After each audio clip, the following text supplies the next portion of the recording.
I hope you're having a great day, and thanks for tuning in to this small pocket knife video where we will say hello to my little friends that are on this board here today.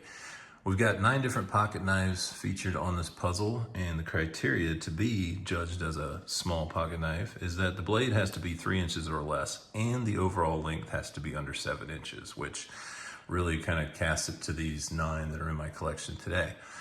That said, now we are looking at different locations for each of these that I've placed, and I'll explain why I put them there. But with the exception of this case knife here, which is made in the USA, the majority of these are going to be made here in either China or I believe we have one Taiwan knife, even if the blade steel may be from Germany or another source. But that's just the reality of where the sub $50 quality pocket knives are being made today. So the first one I want to talk about today is this Kershaw Mini Iridium, and this was released last year in 2024, and it's still very popular.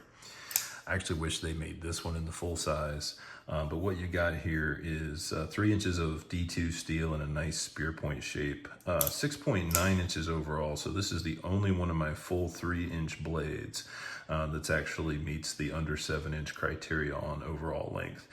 Pretty lightweight, 2.5 ounces. I love this ice blue anodized finish that it has on this aluminum. Really nice accent with the gold anodized pivot. I'm sorry, gold anodized backspacer and gold pivot as well. So just, you know, those contrasting features just kind of pop. And so, you know, that's why I had this guy down here skating on him, because it is the ice blue. So I'm going to put him up here right now. So where would you expect the drop bear to if it wasn't for over with the koalas? So here we have the drop bear 2. This is 2.96 inches of Nitro V, so under the 3-inch mark. Clip point profile blade, great for piercing. It's got a nice hollow grind though with a versatile belly that's also great for slicing. So 6.9 inch overall, really soft brown micarta scales.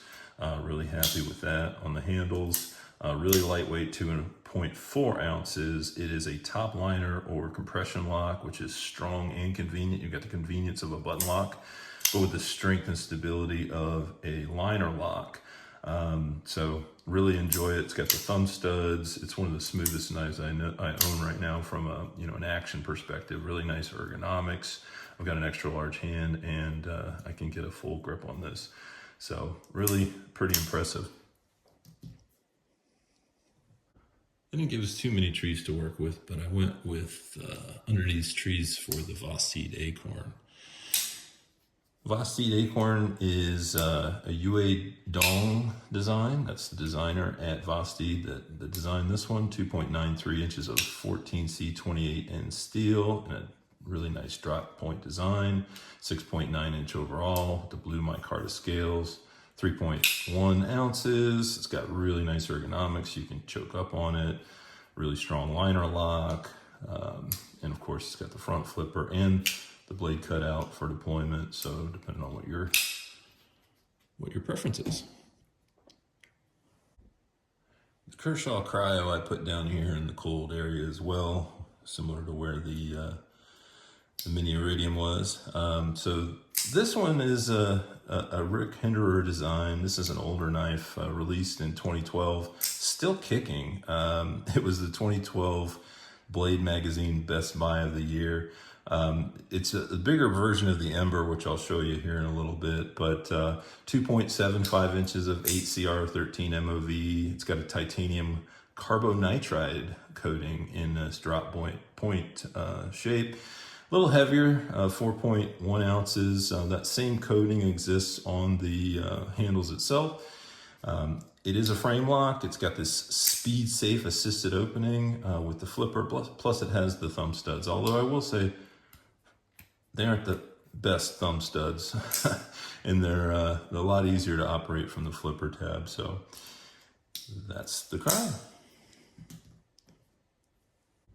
All right, next is the only USA made knife on the list, and that is the case Sod Buster Jr. This is a classic. You've got 2.8 inches of mirror polished. Well, this is a chrome vanadium in a drop point, what they call the skinning blade shape. This is a 6.5 inch overall knife. It's got yellow synthetic handles, 2.1 ounces.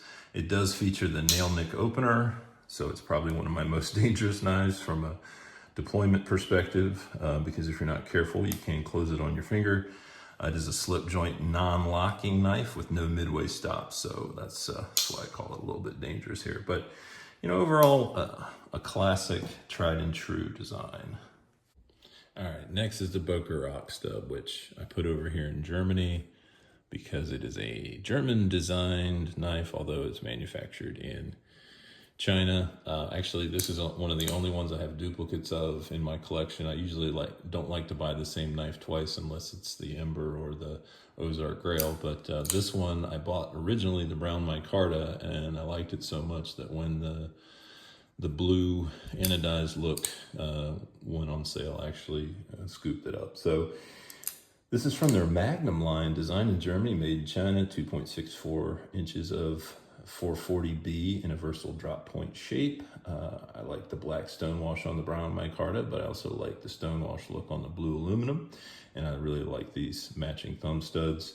Overall, this is a 6.3 inch knife and right around 3 ounces, 3.1 ounces.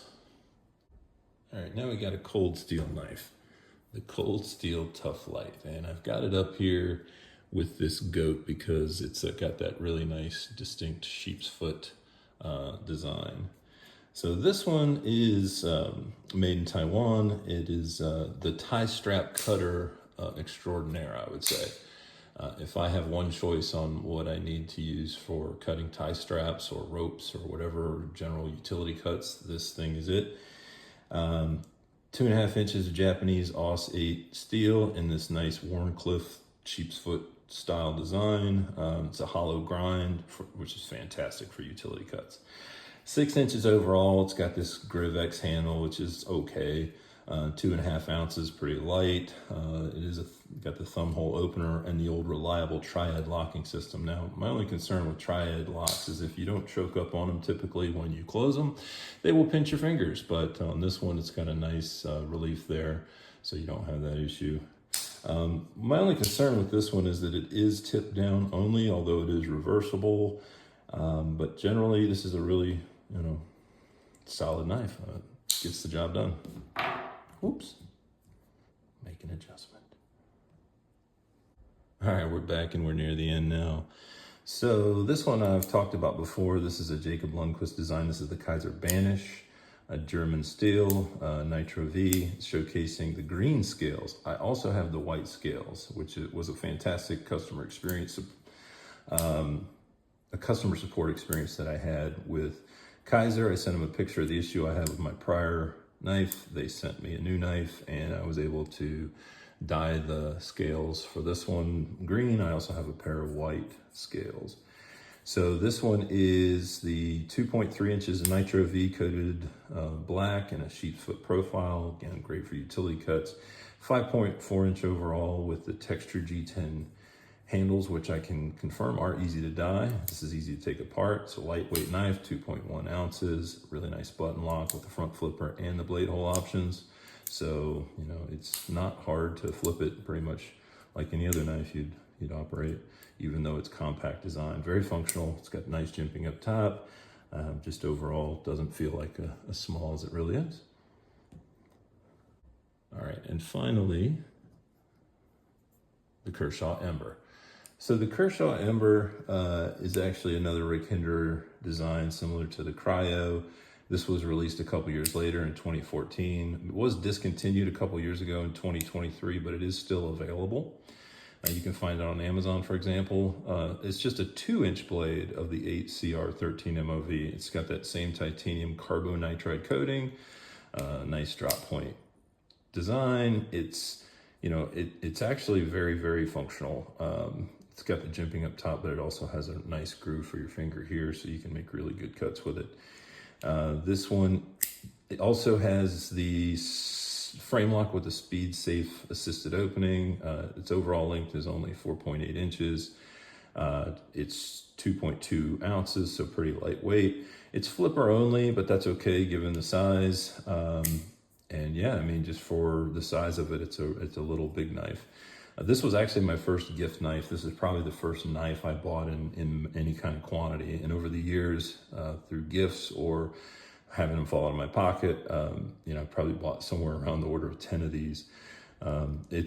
And the other thing I like about it is Kershaw has a very good customer experience. So if you ever, for example, break the clip off, they will ask you for your address. Oh, let me scoot these up, and send you a new clip. I've had to do that before. So just really good experience with them overall. And that said, you know, I've even got one that I use for sliding into my pocket without the pocket clip.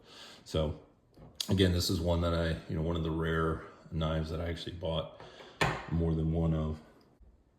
Something else I'll say about this Kershaw knife is that it really was one of the first knives that got me into sort of a higher quality knife beyond what I would consider, you know, a gas station knife. And, you know, nothing against M-Tech or, you know, any of the other knives that are, you know, deemed pretty low quality. But yeah, there's a reason why this isn't on here, even though it fits the size requirements.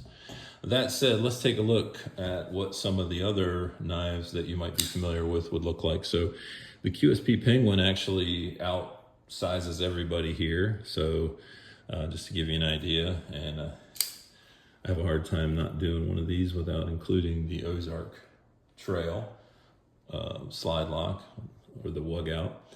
And of course, everybody likes to use a Rat model one as a comparison, which is just a giant. So anyway, these are just comparisons to give you an idea, but they are not part of the small knife collection. All right, final comparison, and that's against this 18-inch machete. So I hope you have a great day. Thanks for watching this. If you made it to the machete, then you win a prize. Take care, everybody. Bye.